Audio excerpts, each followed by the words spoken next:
So I'm changing the stock head on this bass drum to install the new EQ pad.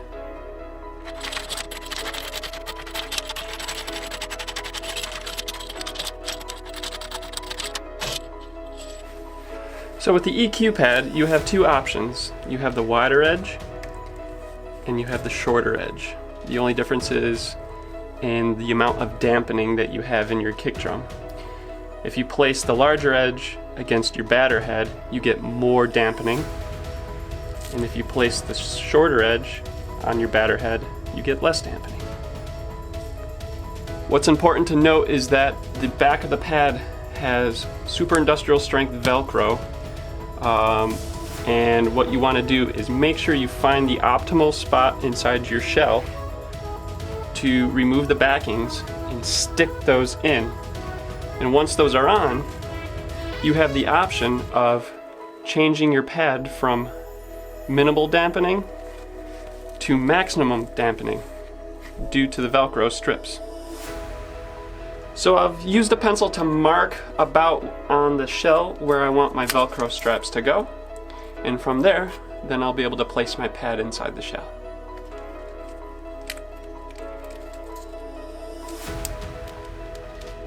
Carefully remove the backing, and you get one shot at this because it's very, very sticky, and once they're in, they're in.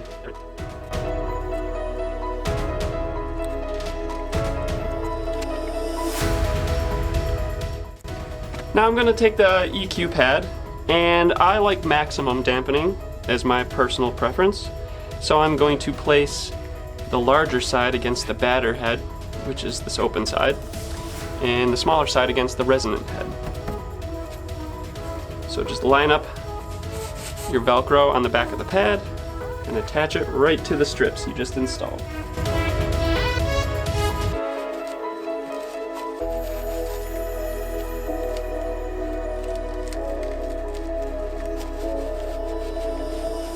And it's okay if it's slightly off by a ½ inch or a quarter of an inch.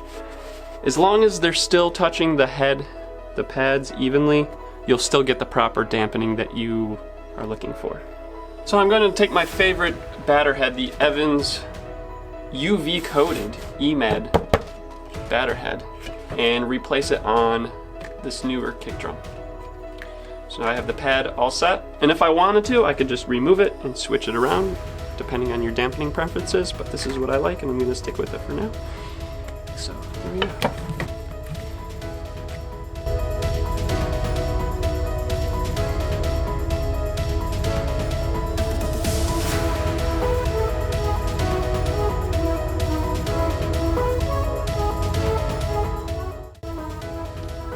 So now here's the batter head with the EQ pad installed.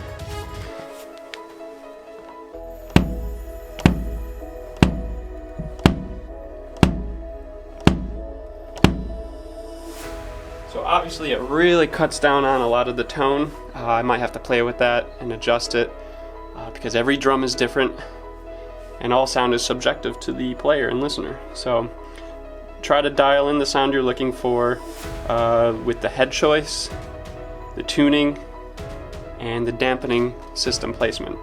So I'm gonna have to experiment with those a little bit more because I would like a little bit more tone. So maybe if I switch the pad around and dampen the batter head a little less, I might get a little bit more tone, and I'll need to adjust my tuning as well. But it's pretty simple to install, and it's a really great product. It's very lightweight, small, and doesn't take up and stuff your kick drum with a lot of unnecessary padding, tape, glue, or anything of those sorts. So here's a visual example with the clear batter head on this kick drum.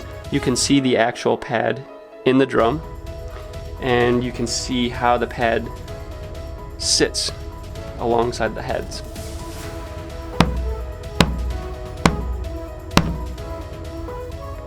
So again, it's a different head, different dampening, different tuning compared to the other kick drum, but at least you can see how it works in this example.